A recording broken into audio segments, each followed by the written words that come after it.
Hey Johnny, how you Hey, doing? hey, Scott. Heard you had a pretty good week last week. Wasn't half bad, man. Almost first place. How much money did you win there? Was $2,000 cash for that one. That's right, ladies and gentlemen. It's the Power Hour podcast. It's week 3 preseason. After every slate of games, me and Johnny been dropping some money in, and then the next day we report our winnings. The first week we both doubled up. Last week I doubled up, and Johnny won a cool 2 grand. Pretty impressive. It's been fun, man. Preseason this season has been fun for sure. Big shout out to Evan Silva, who came on last week. I got super drunk, mispronounced everyone's names. It's pretty embarrassing. Sober this week, but it was awesome. Due to his recommendations, we both made a lot of money, and I know a bunch of you guys did too. Yeah, man. It was fun to have Elvin Silva on the pod. Oh man, yeah. So that's been like that was like a crazy moment for us. Getting Evan Silva on, who was like a billion followers, guy we both admire and respect a lot. We started out doing this last season, and pretty much no one watched. It was like the last 8 weeks or so we did it, and we had like 6 very devout followers, and like that. But that was it. And everyone was like, "Oh, you put on a great show. Like you're making me so much money." Like that one dude won like 5 grand last year. It's like, you guys are great. How come more people don't watch you? And we're like, we don't know. Uh, but yeah, it's really cool to like finally get a following, to get guys like Rummy and Matt Harmon and Evan Silva on. It's like really cool. Johnny, did you want to tell a bunch of our new followers about kind of how we met and how the podcast has grown? Because I feel like a lot of people don't know.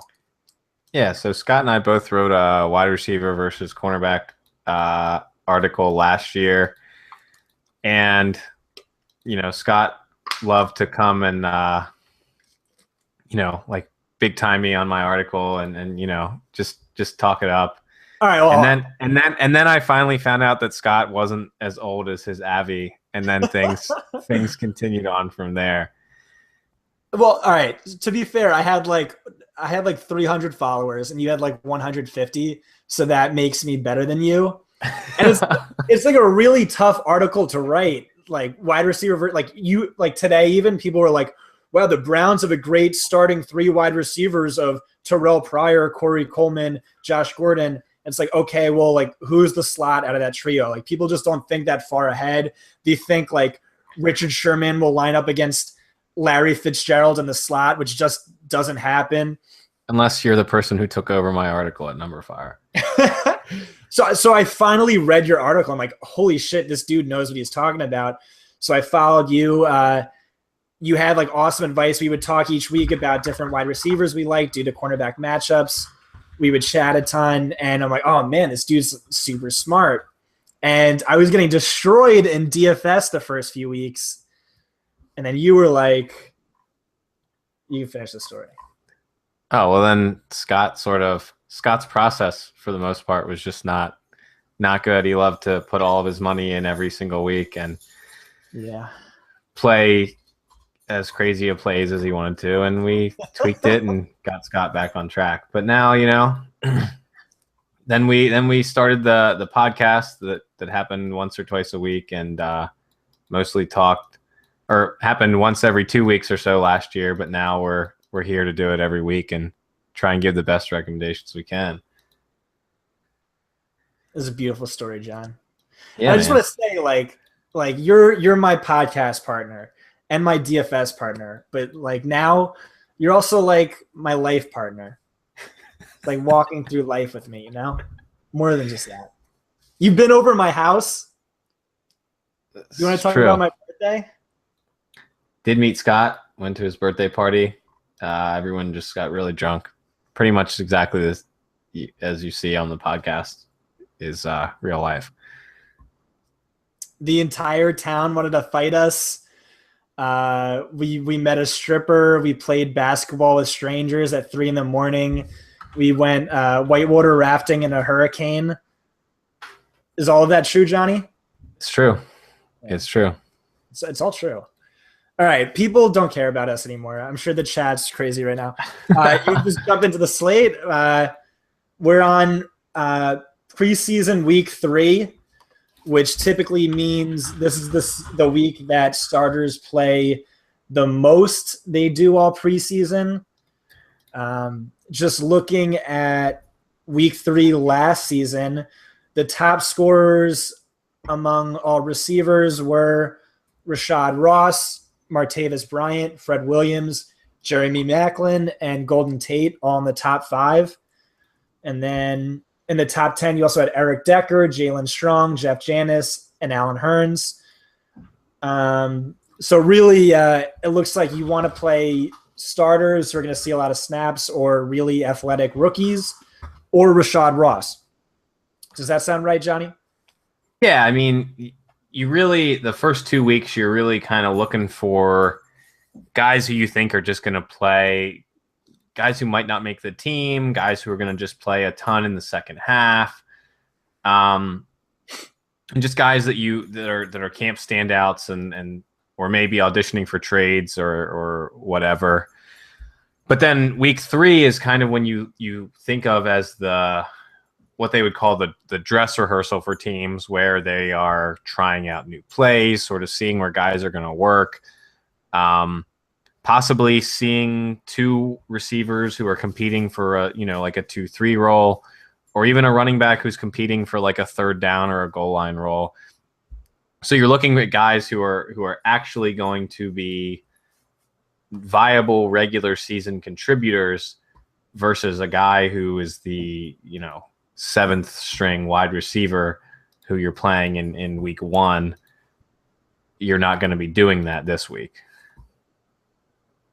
Yeah, I pretty much wholeheartedly agree.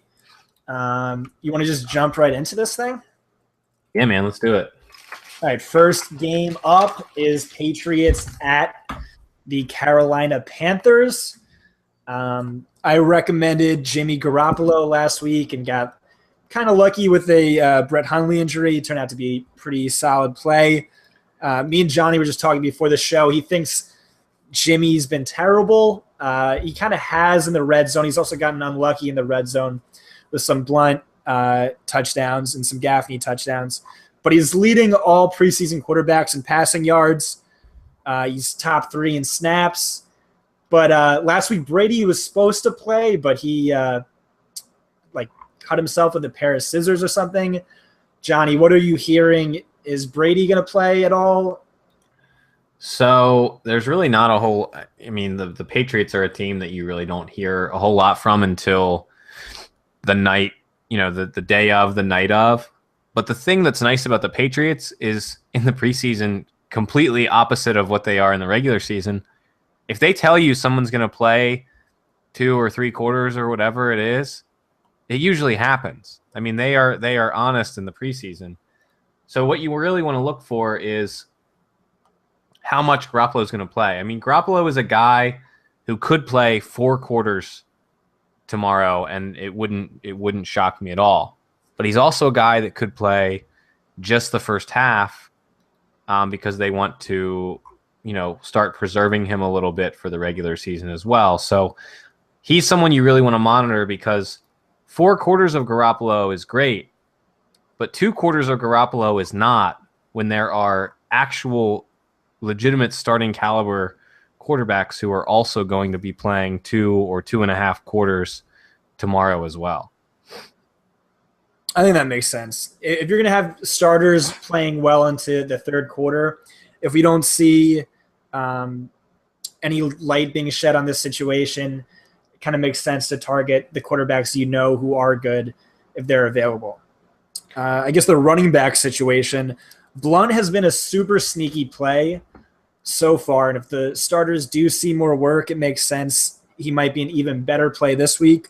So far, he's rushed the ball 20 times, has 89 rushing yards and 2 rushing touchdowns.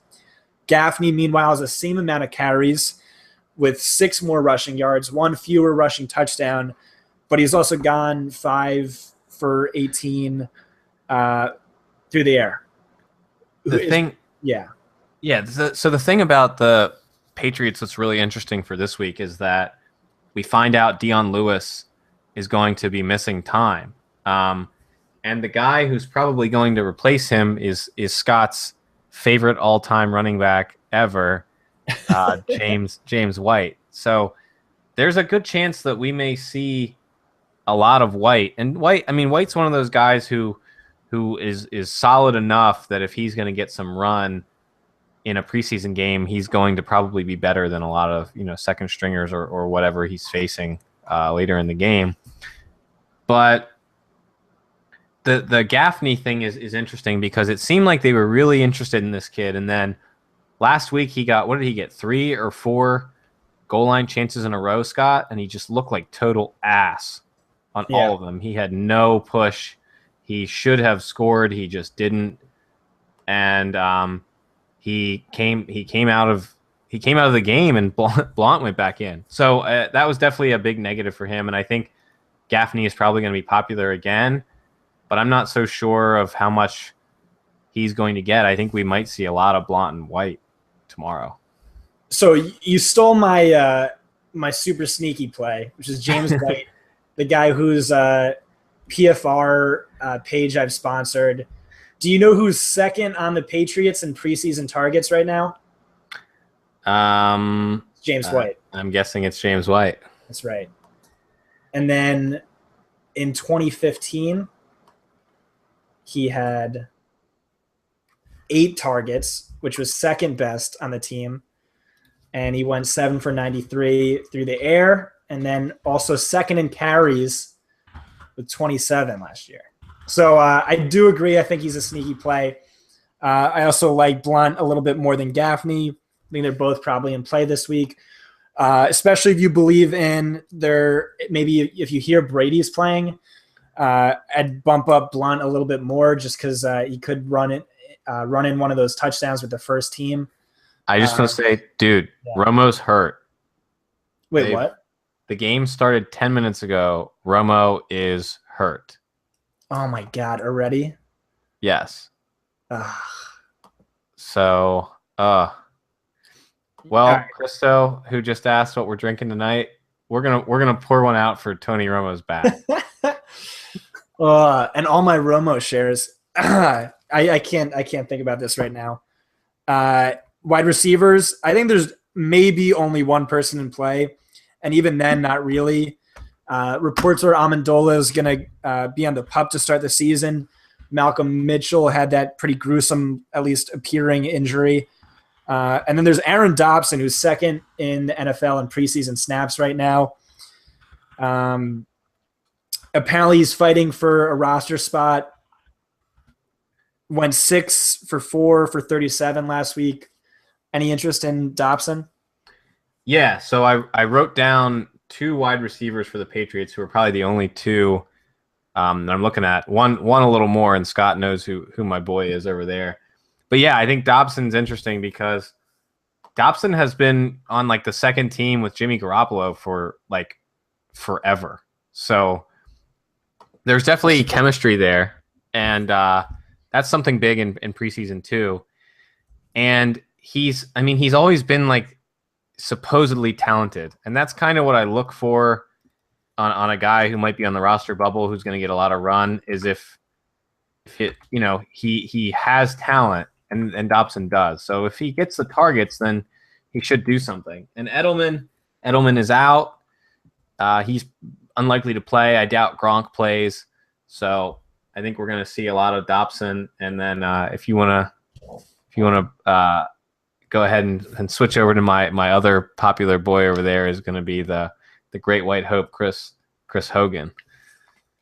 Ooh, forgot about Hogan. It's not a bad call. Yeah, so Hogan has been the most targeted wide receiver by Jimmy Garoppolo in training camp scrimmages or training camp, whatever it is. I don't know. There was a report came out this week or last week, and he looked absolutely dominant last week when he was on the field. He didn't play a whole lot, but he was heavily targeted. He was really effective.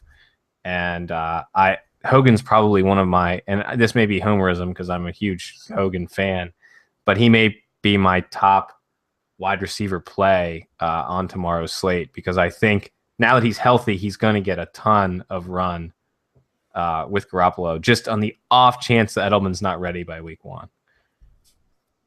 All right. I think that's a good kind of sneaky call. The guy that I think is uber mega chalk this week is AJ Derby. And shout out to Pat Thorman, who wrote an article for PFF earlier today. Made a really great case for him. He is PFF's highest graded tight end this preseason, and he leads all tight ends in targets, catches, yards, and is tied for the most touchdowns. Gronk's not going to play no matter what. He hasn't played for the last 3 or 4 preseasons. Pat's run a lot of 2 tight end sets. I think he's going to get a ton of run this week, and I think he's good, solid enough talent and a great play. Yep. So I'm in on Derby. I was in on Derby last week too, and Derby was, I think, one of the highest scoring players and just on the whole slate. Yeah, I'm in on Derby and I'm in on Martellus Bennett. I think we probably see a good bit of both of them. I think one should play the Gronk role and one should play the Bennett role, because that's something that is going to exist. Week 1 in the season, they're going to be using 2 tight ends. So I think we're going to see Derby and Bennett both playing a lot this week. I think we're going to see a lot of Hogan, a lot of Dobson, a lot of Derby, and a lot of Martellus Bennett. And I think they're all viable. I'm actually looking that up right now. I think that's a good point. AJ Derby ranks 19th among tight ends in snaps. Martellus Bennett ranks 13th. Yeah. Derby He's played a lot. Leads in targets with 11. And then Bennett is tied for 6th with 6. Yeah. They've both been on. Bennett has played way more than I ever expected in the preseason. And if he's played a lot in weeks 1 and 2, he's definitely going to play in week 3. So I would want exposure to both of those guys. And I think they're two of the top tight end plays probably. Yeah. I think there's one more, but we'll get to him in a little bit. Yeah. There's some other tight ends who I'm interested in too, for sure. All right. So they're up against the Panthers, and reports are that their starters will play into the 3rd quarter. So this is kind of what we were alluding to with Garoppolo. Cam is the uber mega QB chalk this week. Yep. It's just so hard not to play the number 1 fantasy quarterback last year in preseason, playing probably more than anyone else up against backup defenses. Fairly right now, I don't know. I have to look and see if any starters have played more, but it looks like I'm going to have like at least 75% ownership in Cam. Cam is the chalk for sure. Yeah. Anytime you get and so in preseason, rushing points for quarterbacks are worth way more than they are in the regular season, just because quarterbacks score so many fewer points in the preseason. So a couple rushes and a touchdown pretty much hits you at value. And that's, Cam is really the only guy that you're going to get that with on this slate. And I think Garoppolo is going to be popular just because he did so well for people last week. Whereas I think Cam is the better play in this game, especially if Cam is going to get 2.5. I would rather have 2.5 quarters of Cam than 3.5 quarters of Jimmy Garoppolo. And it's not even close. Yeah. So the question then is, who do you pair him with? So that's what was interesting is I believe the Panthers game was first last week when it started at 3:00. I don't know. I watched that piece of shit game for like 45 minutes, which is absolute torture to only have one preseason game on at a time. And it looked like Kelvin and Funchess and Ginn were all three fairly involved right off the bat.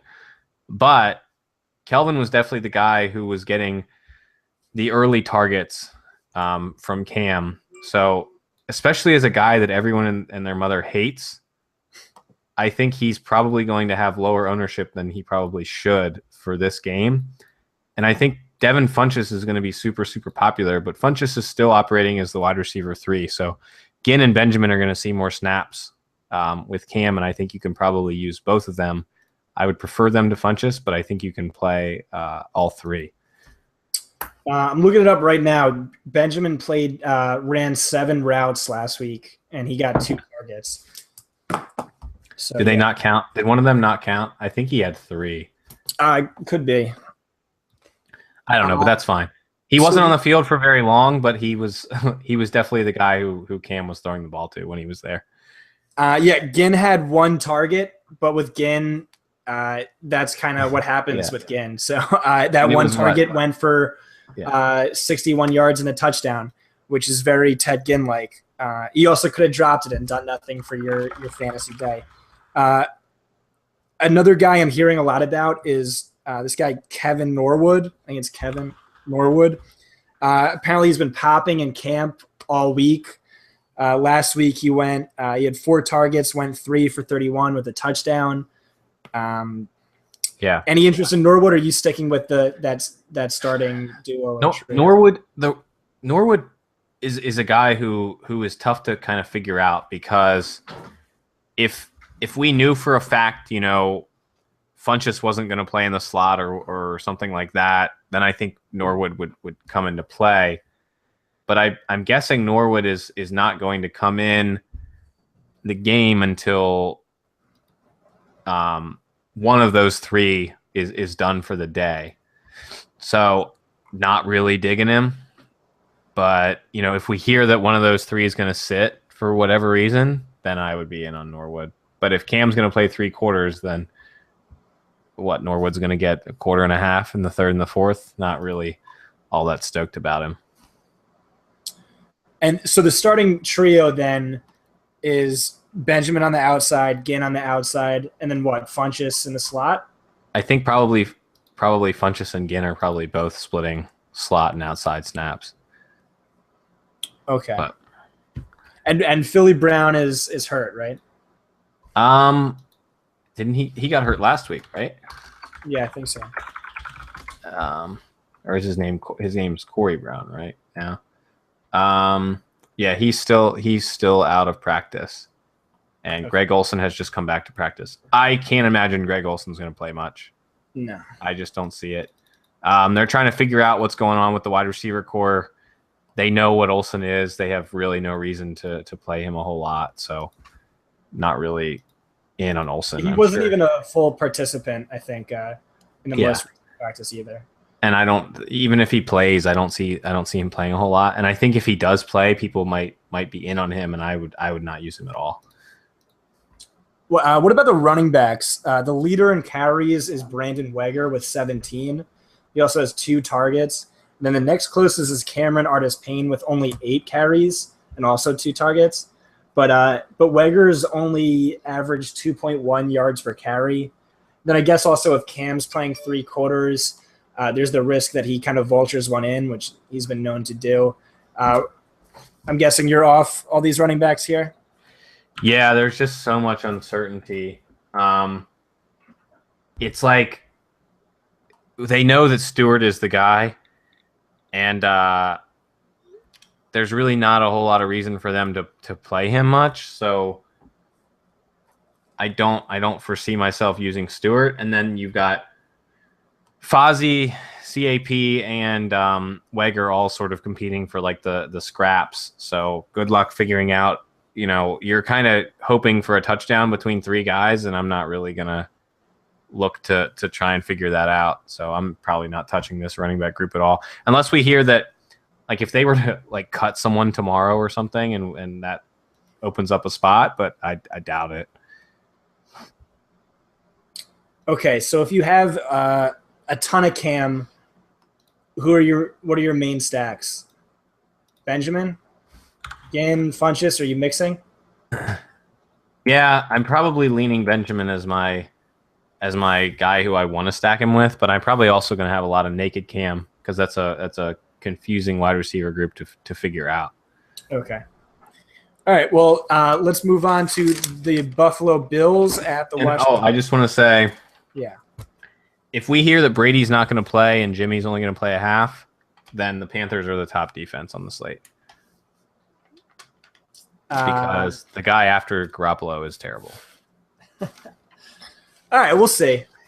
We'll look at some more defenses as we go along. Next up, we have the Bills at the Redskins. Looks like the Mike Rodak, ESPN's Buffalo beat guy, says he thinks the starters are going to play into the third quarter. I know Watkins is supposed to play, but only a little bit. He's not in play for you this week. I guess Tyrod then would be in play if he were to see that much. Probably don't like him as much as Cam, but he's a great guy to hedge off of Cam if you think Cam's going to be super heavily owned. He gets rushing points too. Not having Watkins for the whole 3 quarters or so definitely hurts, but he's still a good play. I like the running backs a lot. LaShawn McCoy only has 6 carries so far. Yep. He also has 5 targets that he put up for 5 catches, 60 yards, and a touchdown. And then Jonathan Williams has been the leading ball carrier with 16 carries. He has 61 yards, a touchdown, 2 targets, 2 receptions, 11 yards. I like both of those guys. What about you, Johnny? Yeah, I like them both. And I know Jonathan Williams is like your boy. Mm-hmm. But the Aaron H's boy. True. He was the first running back into the game after McCoy last week, and I think that says something. A lot of people are on Gillislee as sort of the second back, but I think they kind of know what Gillislee is, and I think that they would be happy for Jonathan Williams to beat him out for the number 2 role. And I think they're happy with who they have in McCoy and Gillislee and Williams as well, because they cut Carlos and got rid of him. My issue with Tyrod is that Watkins is really, Tyrod is good, but Watkins is really a lot of the reason why Tyrod was so good last year. So if he's only going to play a few snaps, then I'm not really interested in playing Watkins throwing to Marquise Goodwin and Robert Woods and Charles Clay. Powell and Greg Little. Yeah, so scrubs, yeah.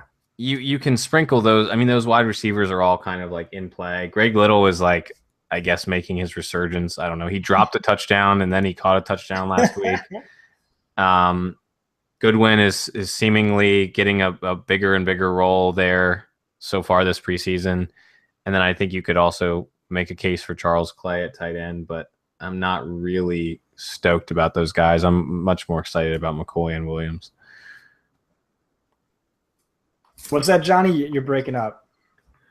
Oh, I was just saying I wasn't really all that excited about the wide receivers. I'm much more into the running backs there. Yeah, so I agree. Tight ends not in play either, right? I mean, I guess you could make a case for Charles Clay, but I just don't really I don't really know how long he's going to play. But I guess he might be interesting if Sammy Watkins doesn't play much, I guess. Did he blow up last year when Watkins didn't play? Remember he had those like 3 games where he was really good. Yeah, when he was healthy, he was good, but that was pretty rare that he was actually healthy. He has all those knee issues. All right, well, I kind of agree with you. I like Tyrod if he's playing into the third quarter, but nowhere near as much as Cam, and I like both these running backs. Next up, Washington Redskins. So I was gonna be all over Cousins because he didn't play last week, and all the beat reporters were saying, "Oh, he's not playing this week. That means next week he's gonna play a ton." And now their coaches are saying Cousins isn't gonna play next week. He's not gonna play. D. Jackson, Garcon are not gonna play next week. So you'd think Cousins is going to play a ton this week, but we're still getting conflicting reports. Yeah. Gruden said something along the lines of he wants to see a good half from them, and that will determine how much depending how they play in the first half will determine when they come out, which didn't really even to me solidify that they're even going to play a whole half. I mean, especially a team that isn't even going to use their starters in week 4 at all. Just sort of says that he really has no interest in using them in the preseason if he doesn't have to. So if Cousins isn't even guaranteed a half, then he's not even close to as good of a quarterback play as other guys who are guaranteed a half and possibly a third quarter. Because losing that quarter is really, really big. Yeah. So I think now the big, kind of must plays are the running backs. Matt Jones separated his shoulder, is not going to play.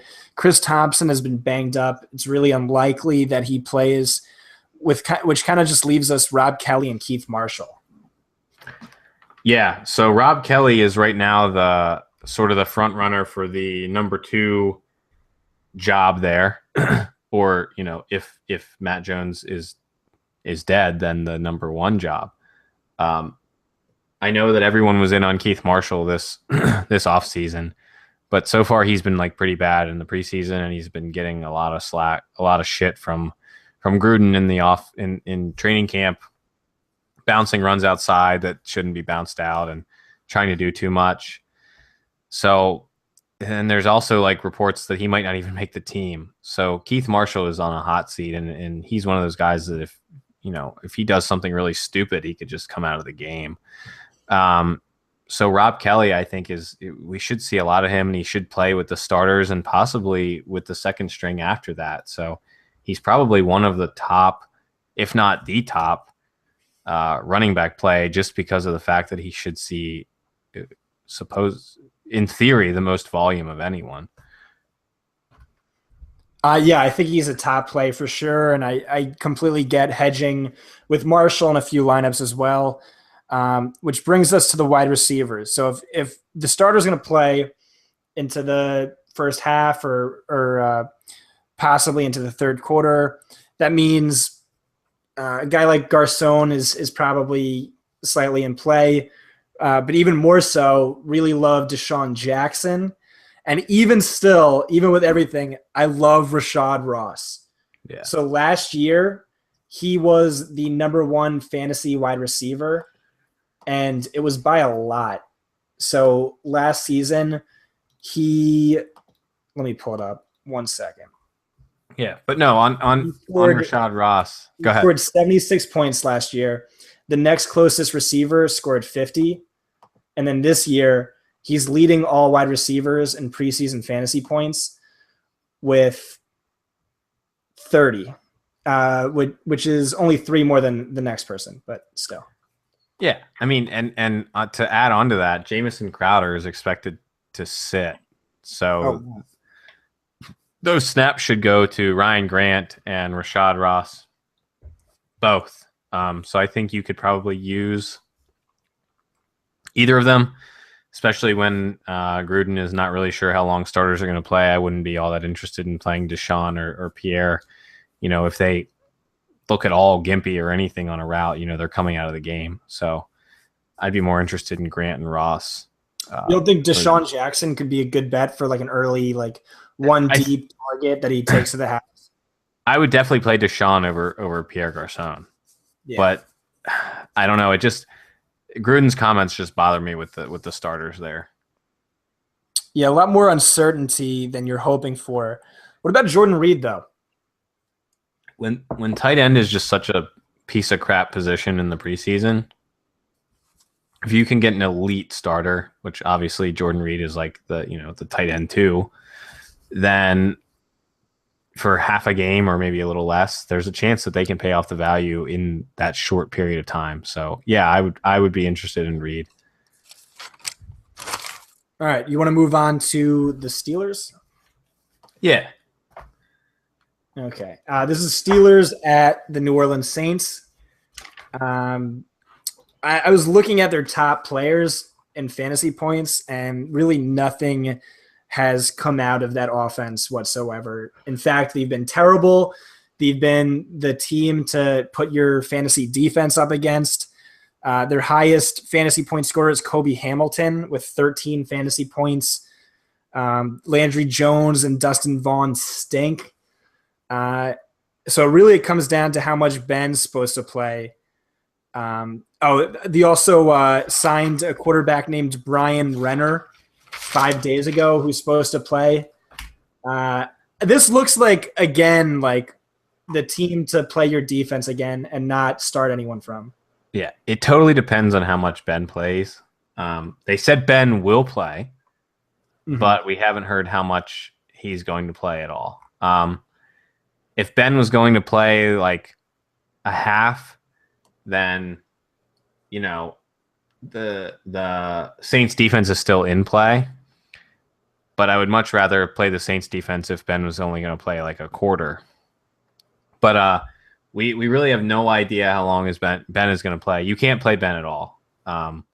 He's probably most likely to play the least amount of snaps of all the starting quarterbacks tomorrow. And, I mean, Tomlin has basically said that Ben doesn't really need any preseason reps, so I wouldn't be all that excited about him at all. Or really anyone there.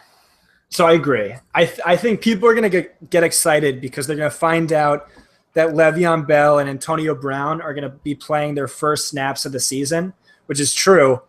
But I don't see them playing much at all. Week 3 preseason last year, Ben Roethlisberger only played 10 snaps. I see something like that happening again. I'm kind of not into him at all. Yeah. Or anyone on this team. I think the only guy that would be in consideration would be maybe Eli Rogers. Yeah. Who was vying for that slot role. Probably should play with the starters and the second team, maybe. Yeah, recently a Steelers beat guy said he's beaten out Sammy Coates. Coates is absolute garbage, dude. Yeah, he's sucks. bad. He's really bad. DHB maybe as like I don't know. I'm not excited about it though. No, I think you could consider Rodgers, but that's I guess. All right, moving on. Saints. We just said their defense could be in play because Steelers quarterbacks are Landry. One more time. I'm sorry. Landry Jones stinks. Probably the worst preseason quarterback over the past 2 years. Dustin Vaughn stinks. And then Brian Renner, 5 days of experience in Tomlin's offense. Yeah. Okay. Yep. Exactly. Saints defense is bad. Don't get me wrong, but doesn't matter. What about their quarterback? So you just said Ben's probably going to play the least. Last year, week 3, Breeze only played 11 snaps. Ben played 10. So that's not much. The initial report is that Breeze is going to play the entire, or the starters are going to play the entire first half. I think I probably want to look into that a little more because Breeze is an older guy, and I'm not too confident in hearing that from a couple beats.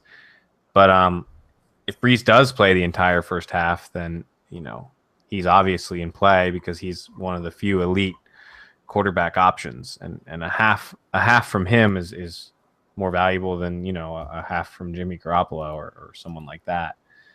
But it also just makes it interesting for everyone else on that team because Breeze completely changes that offense and what they're able to do.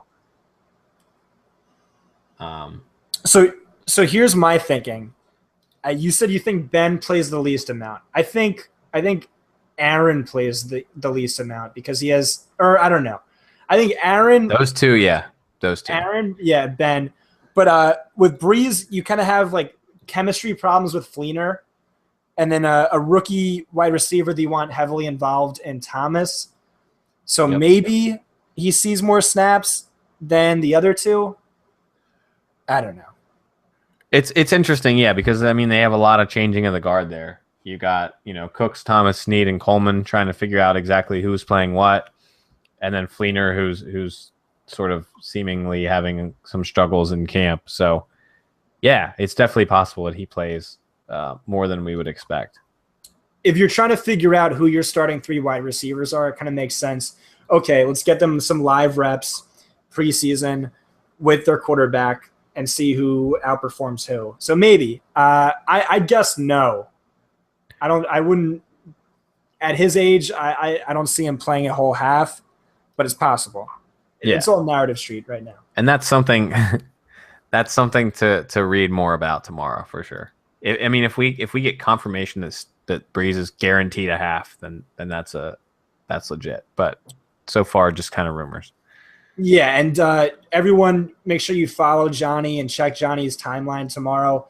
He's going to be tweeting all this stuff out as he scours beat reporters' Twitter pages. So like we can only do so much today, but a lot of the news comes out tomorrow, and Johnny's great at staying on top of that. So make sure you're following Johnny. Yeah, and then so Ingram. I think Ingram is a really, really interesting running back play who I really like. He was super involved in the first preseason game? Yeah, surprisingly so. And then he had, some decent involvement in the second week. And if that continues and this is the dress rehearsal, then we're probably going to see a lot of him this week. So he has 2 rushing touchdowns, which is nice. But Daniel Lasco leads the team in carries, and he also has 6 targets. Like Ingram only has 1 target so far, which is kind of disappointing for all my Ingram shares. But I think Lasco might be the play because I think he is fighting with Hightower for that backup job. And I think Ingram's role is like pretty solidified. So I kind of think Lasco is interesting, though. I definitely could see Ingram running one in early. I don't love either of them, but I like both of them. The real question is like if the starters are going to play the first half, the whole first half, and then Spiller and Lasco and Hightower are going to split the second half, then I don't want any of those guys. But if we don't know what the starters are going to play, then I think you may be able to roll with Lasco. The concern with using those roster bubble guys sort of or competing for the backup role guys this week is that they're often splitting snaps in like the second half, and that's rough. Unless we hear that they want to get like a really long look at Lasco and he might get the whole second half to himself, then he's absolutely in play. All right. Well, the wide receivers, is this finally Michael Thomas's breakout game? He's been getting like a ton of noise, ton of chatter. Breeze has been talking him up. Man, he was like bad last week. But I mean, Breeze is talking him up a ton. Is he playing with the starters? He played 4 quarters last week. So, wow. I mean, I think he came out for a little bit, went back in, got yelled at type of stuff. But, I mean, they want him to be their quote-unquote big slot guy, like the Marcus Colston thing. And that was such an important role in the Saints offense. So if that's really what they're trying to get him to do, then you got to think they're going to give him every opportunity to do that. So, I mean, I'm going to be back on him, but I'm definitely not going to have quite the exposure that I had to him, last week. Yeah, I think he was 3rd in snaps last week, but who was first? Brandon Coleman. Yep, he's a guy who Sean Payton came out last week and said has had a pedestrian camp. He led in snaps last week. He had 10 targets last week. It kind of seems clear that maybe he's not on the roster bubble, but it's kind of like you need to prove yourself kind of thing. So maybe he sees like a ton of usage again. I'm going to have a few lineups with him, I think. Yeah, I think Coleman's interesting because he played so much, but I don't know. We'll I think Coleman and Thomas are the guys you probably want to look at there, though. Yeah. I have one more for us. Your boy Fleener? No. I'm still on wide receivers. Okay. I was reading a beat report thing, and this guy said to keep an eye out this week for Tommy Lee Lewis. He's a 5'6", 168-pound wide receiver. He had 6 targets, 5 receptions, and 63 yards, either last week or for the whole season. But he, according to one player on the team, it would be a mutiny if he didn't make the team, and he should get first team reps this week. I have no idea if it's true or not, but I'm probably gonna have like one share of him. Maybe. Yeah. I don't know. The camp stories are tough to follow in the third week, because it's like you're wondering where those snaps are going to come from. I mean, if he's competing with like Coleman and Thomas, I don't know. And what about Cooks? Is Cooks even in play if Breeze plays two quarters? That's the thing too, is it's like we need to find out how long Fleener, Cooks, Ingram, and Breeze are going to play, because that's really what it relies on for a lot of those other guys. If they say Cooks isn't going to play, or Cooks is going to play 10 snaps or whatever, then like all the wide receivers are in play. But if they say Cooks is going to play the whole first half, and then they're going to split time between Thomas, Snead, and Coleman, then your camp standout boy is like the odd man out. But I don't know. I don't have a good read on the Saints and what they're doing yet, I feel like. And then that brings us to Fleener. Yeah, I'm interested in Fleener. I mean, he has to get in a rhythm sometime, right? This is like his chance. Yeah, I don't know. There's a lot of mouths to feed here. It is. It's a really tough team to figure out. You think we're gonna get much news that kind of clarifies the situation tomorrow? Or? Luckily, with the Saints, they have a few good beat writers. So you got Nick Underhill's pretty good, so we might hear some stuff from him. So hopefully we get a better read on what exactly the plan is. I'll probably nag him on Twitter tomorrow and see if I can figure something out. But for now, it's tough. It's tough to figure out what exactly is going on there. Yeah. Well, maybe a team with even less clarity. What about the Browns there, Johnny? Well, real quick before I go into the Browns, I just want to plug. You sell out! You fucking sell out! Roto Tracker. So I just switched over to Roto Tracker this year. I used to do everything sort of with my own little spreadsheet. If you want to track your stats, your game selection, how you're doing, why, you can do all that with Roto Tracker. You import all your entries and figure out where you're at. So if you want to give them a shot, you can either, find the link in our YouTube, description, or if you want to just go to rototracker.com/DFS Power Hour. Wait, is it DFS Power Hour or Power Hour DFS? It's DFS Power Hour on their website. All right. And, give it a look. It's pretty cool. I mean, you can see all your stuff in graph form, all your percentages, and just kind of see how you're doing. And game selection is really big, so you can see what you're good at, what you're better at. But moving on to... hold on. Do you use it? I do use it. Yeah. Should I use it? I mean, if you want to. Well, so what do you? All right. So you checked and you saw what games you're best at. What games are you best at? So for me, in the preseason, pretty much last year. In the regular season, it's cash games. So one thing I really found in the regular season was that head-to-head games just don't offer the return that 50-50 games do. I found that the average scores were higher, my returns were lower, and that I was winning a lot more money in 50-50s than I was playing head-to-heads, and that was with the same exact lineups. But all the sharks say play head-to-heads. It's safer. Yeah, it's safer if you want to just end the season with a 5% ROI. But if you think you're actually a competitive player, then you should be playing 50-50s and maximizing your ROI. All right, so it shows you what games you're best at. It shows you how much money you've made.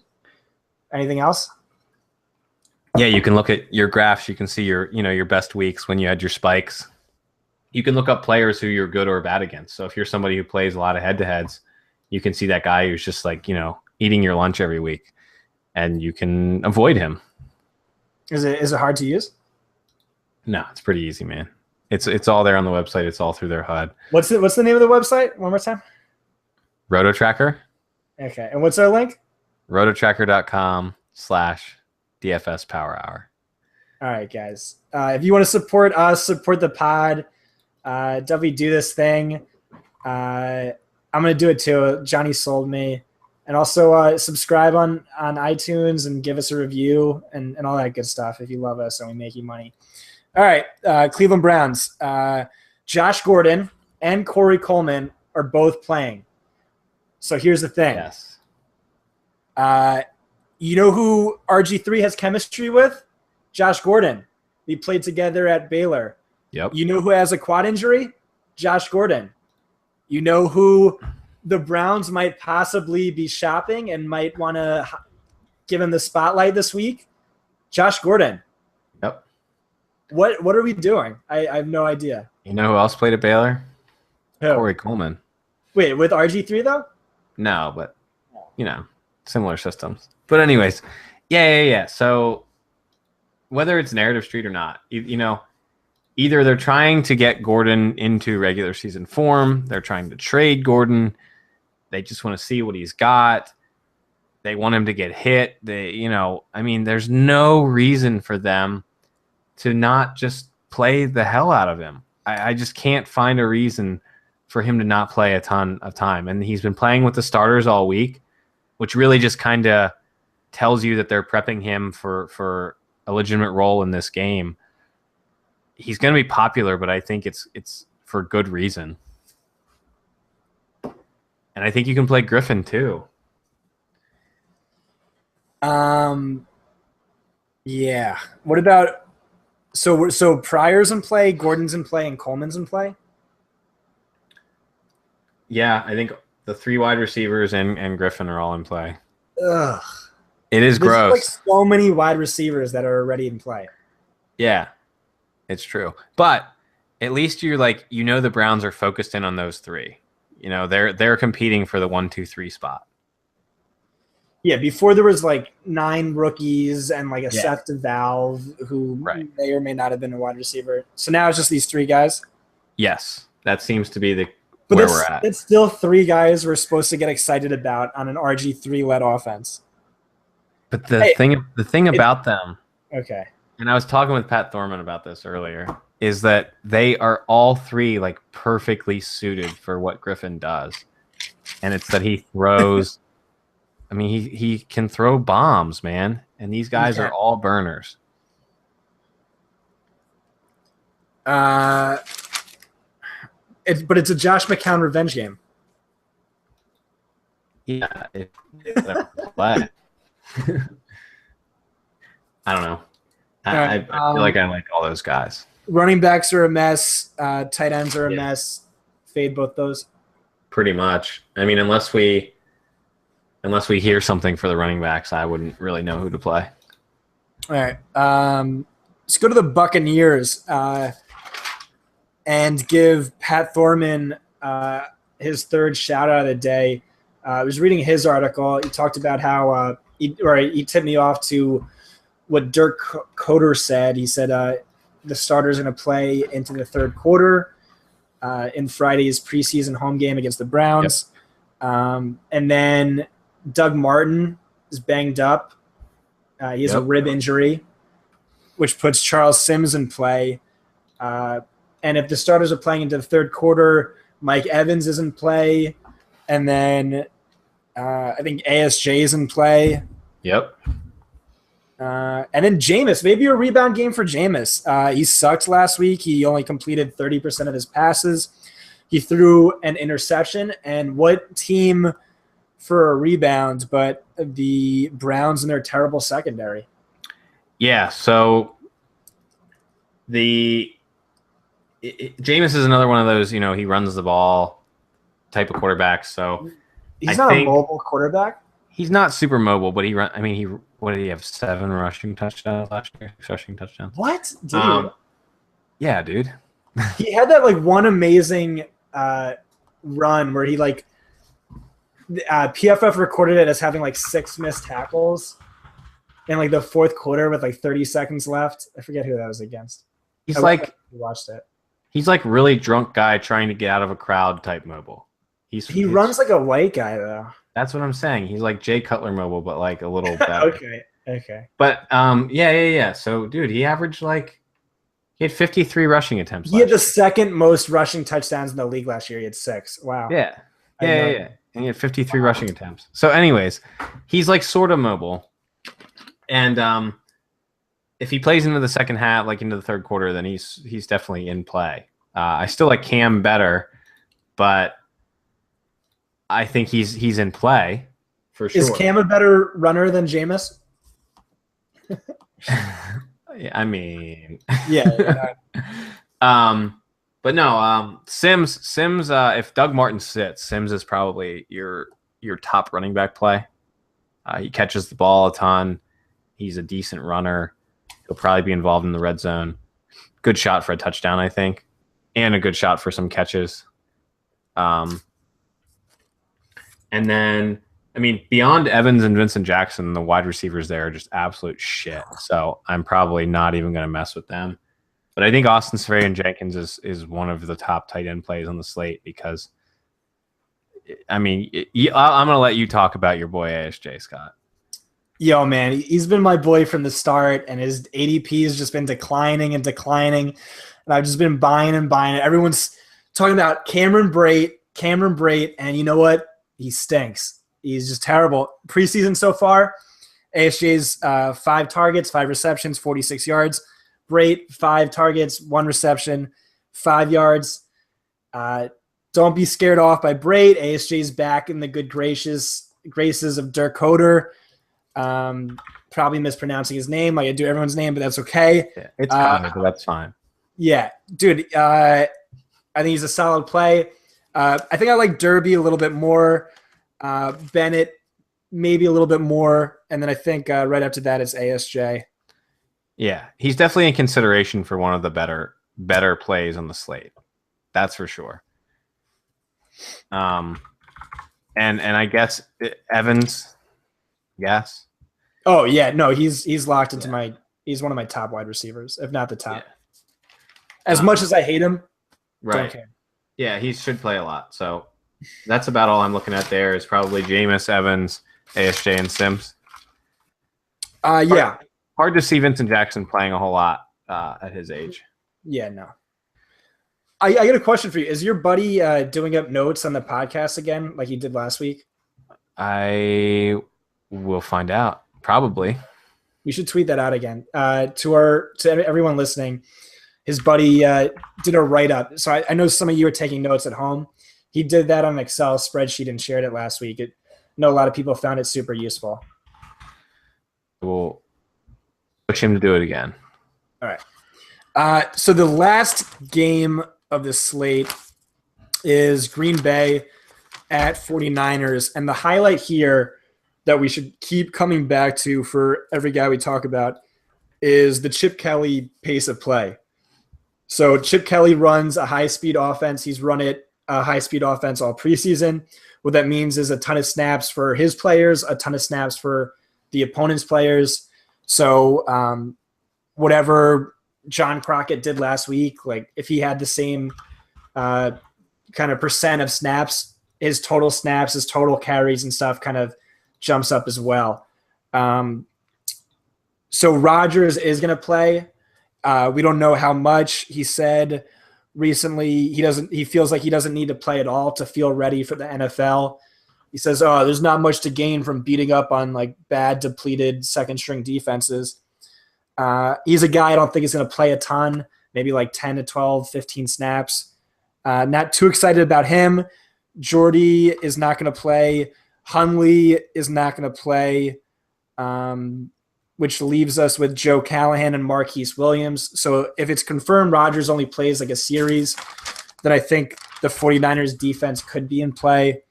Any thoughts on the quarterback situation there? Yeah. If Hundley is out, 49ers D is definitely in play.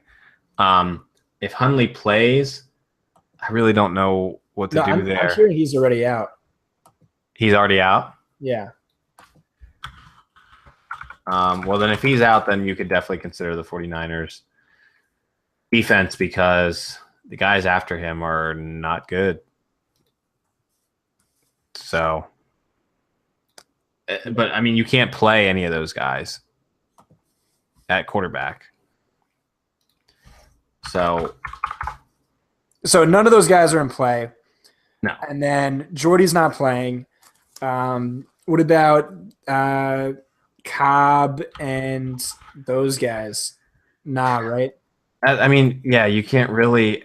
Good luck figuring out what they're doing there with the wide receivers. You want to play Jeff Janis in the preseason, but he's dead, and then the rest of them are kind of just all vying for little roles. And I mean, I guess you could consider Devontae Adams, but I don't really think you can ever feel comfortable playing him in any format. No. So that's kind of where you're at. He would be the only one you could really consider, and I just would not be happy about it at all. Yeah, he's not even on my notes. I have no interest in playing Adams. I think it's Crockett. Crockett's who I'm looking at. But Aberderis is apparently the guy who has been taking command of that wide receiver 3 role. So I actually think he's more in play than Adams. But yeah, I agree. I like John Crockett. He's actually leading the team in targets. Yeah, he's been getting tons of work, man. And he's doing really well on the ground. It's either him or Lacey, though, who plays first team. That's the thing. If they say Rodgers is only going to play like a quarter, then I would be interested in Crockett. Yeah, I think. But if we have no idea, then I think you could probably play both. It just doesn't seem like the Packers really want to use their starters a whole lot, is what it feels like. It does.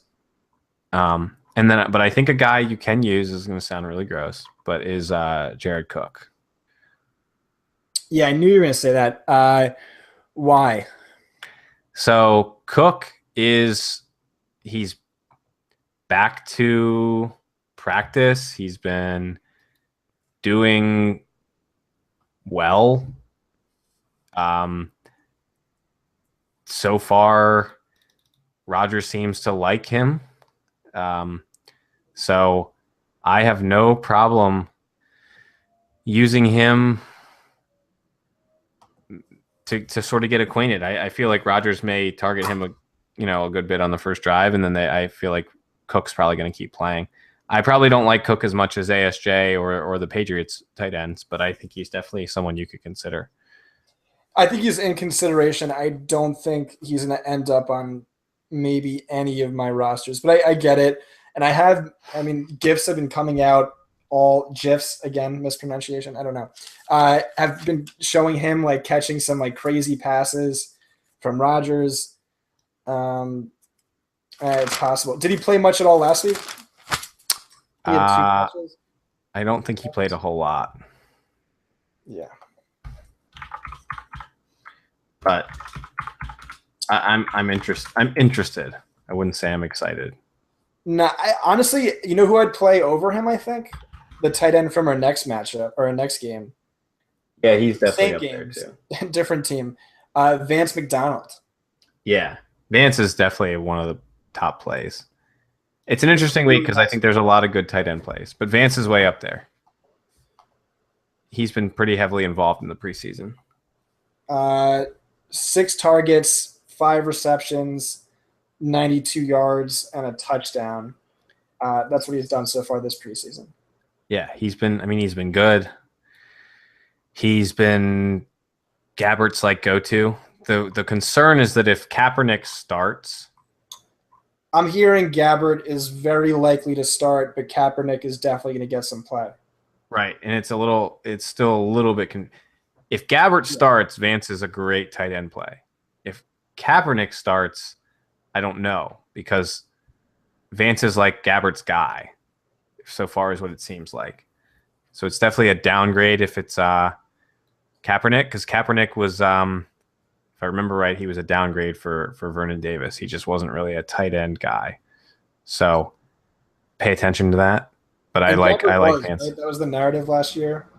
Yeah, he was like the check down king. He likes his tight ends. Yeah. So Yeah, so I like Vance. Also, Hyde might be in play. They're getting the whole O-line back, Davis, Garnett, and Staley. Could be interesting, yeah. especially if So Rodgers doesn't play a lot. yeah, I think you could. Yeah, Hyde's in play. We want to find out exactly what they're saying about Hyde. But if he's supposed to get some run, then absolutely. Because the Packers, if they're not using Rodgers, I don't see them really being all that competitive. And then Torrey, I guess, was reading some beat, like 5 players to watch. One beat guessed that he was going to see extra time this week Yeah. to try and build chemistry with both quarterbacks. Yep. I would be excited about some Kaepernick and Torrey Smith time. Yeah. Yeah. That's like the only guy he really has chemistry with too, right? Yeah. And just the fact that Cap can throw not a great deep ball, but a better deep ball than Blaine Gabbert. For sure. So all right, you want to go over our top plays then? yeah. Let's do that. All right. Derby at tight end. Yeah, probably Derby and Bennett, I think, are both really good plays. Cam at QB. QB is probably Cam. Charles Sims, RB1. I think so. As long as Doug Martin's out. Yeah. Kelly, RB2. Yes. Yeah, he's got it. He should see a ton. Some Marshall maybe as a hedge on a few lineups. Yeah, I would have some Marshall, but I'm not really all that excited about him. He's supposedly been just awful. Evans, wide receiver 1. Probably Evans and Hogan I probably like about just as much. All right. I'll take your word for it on Hogan. So I'll put Evans, wide receiver 1, Hogan, wide receiver 2. I'm going to have to go back through my notes to find another wide receiver I like as much. Yeah. As for the wide receiver 3, I think Kelvin Benjamin's interesting. The Browns wide receivers are interesting. Rashad Ross is interesting. All right, Djax or Torrey? Probably Torrey. I think he'll play more. Torrey, okay. Yeah. So then we got flex and defense. Crockett maybe? Yeah, I think Crockett's way up there too. In preseason, you really want to. I try to flex running backs more than I flex wide receivers, just because it seems to be a little more viable. But I think this week you could probably flex some wide receivers as well. Defense, I'm thinking Saints. Saints and the Niners are both really good plays. And then if we hear Garoppolo's not going to play much at all, then the Panthers D. But that's to be seen. There's like a lot of like conditional plays here. Like guys who like if A, then B. So a lot of news needs to come out tomorrow. And again, check Johnny's timeline. Check the Power Hour DFS timeline. Yeah, and I'll be tweeting all day tomorrow. So if you follow me, Scott should be tweeting as well. He's not as much of a fiend as I am, but he'll be doing it. Yep. So if you want to follow Scott at Scott Barrett DFB, and you can find me at John Proctor DFS. And who's our first official sponsor ever? Roto Tracker. Nice. And what was the link? rototracker.com/DFS Power Hour. All right, is that it? Yeah, I guess that's it. I just want to say that for everyone out there, Russell Wilson's currently outscoring Dak Prescott. So just wanted to say that. But all my other calls really suck tonight. But this slate was absolute trash. tomorrow will be more fun, guys. There's going to be a lot more to figure out.